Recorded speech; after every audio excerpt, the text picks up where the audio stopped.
Hi there, I'm Jen Sykes, the marketing engineer over at Bright Idea Launchpad. And today I wanted to talk to you a little bit about feedback loops and what are they and how you can do them and is it something really fancy, because it sounds kind of fancy, but it's really not. So I first heard about this type of feedback loop from Eric Ries in his book, The Lean Startup. And it's this concept, so I want to give credit to him. But basically what it is you have your idea and your hypothesis about your product or service and what's going to really be the selling point about it and what is the people that you're going to sell to actually want from the product. So you take that idea and your hypothesis about what's important to them and you actually put it in front of your customer or your potential customers and start gathering feedback from them and seeing what they relate to and what points, if they like the point that you're proposing as the selling point, or if they actually tune into something else. And then you know that maybe you need to either tweak the product or service, or maybe you need to just tweak the way you're presenting it to people. And then you take that information, that feedback, and you go back to your product and service and the way you're marketing it and tweak things. And you have a new hypothesis about what people will resonate with about your special, wonderful offer.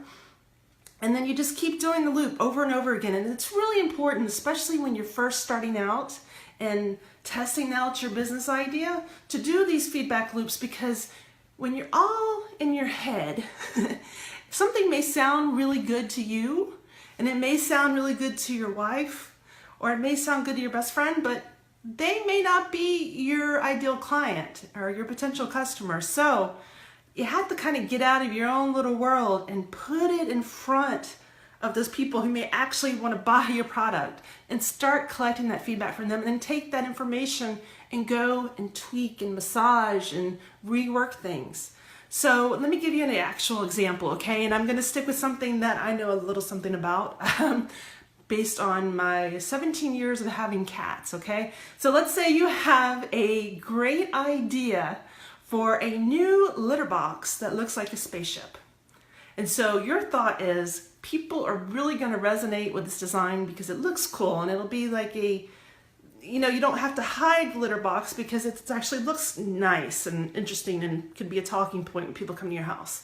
But when you actually put it in front of your potential customers and you interview them and you get their feedback on what they actually think about it, you may come to realize that people like the idea because of the way it's designed. It will actually, realize I say actually a lot, so sorry about that, but they will actually really like the design because it keeps dogs from getting into the litter box. This is something I've also had a problem with, and it is not a pleasant experience. So now that may be your differentiator. That may be what you put forth in your marketing as this awesome new cat litter box that keeps your dog from digging for buried treasure. And so you take that information and you go back and you tweak how you're positioning it. And maybe, you change what the features are and make it other things that tie into that. But that's the kind of thing you don't know until you actually get out there and start gathering feedback. So hopefully that's a little bit of an insight into what that process may be like. And if you want more details about the specific systems I use to do that and make it easier on myself, so that you can make it easier on yourself too, there are ways to figure out how you can put things in front of your potential customers, how you can reach out to people, and then the things you want to ask them so that you're getting good feedback and not just having a conversation where you leave with kind of an idea of what they thought, but not really anything concrete that you can work from. So I have all these systems that I use, and I'm teaching them to you in the new Power Up Intensive, which is a 6-week business idea boot camp, which is basically about putting your business idea that you've been, spinning around in your head for a little while but haven't actually done anything with, putting it to its first real test. And so it goes through all these processes, and I try to have a streamlined process for you with just the things that you need to start getting actual momentum with that idea. So you can check it out over at brightidealaunchpad.com.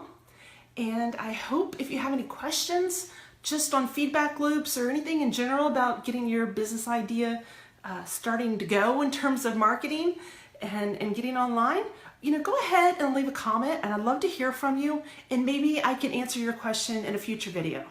All right, I hope you have a great day. And again, I am Jen Sykes, your marketing engineer over at Bright Idea Launchpad.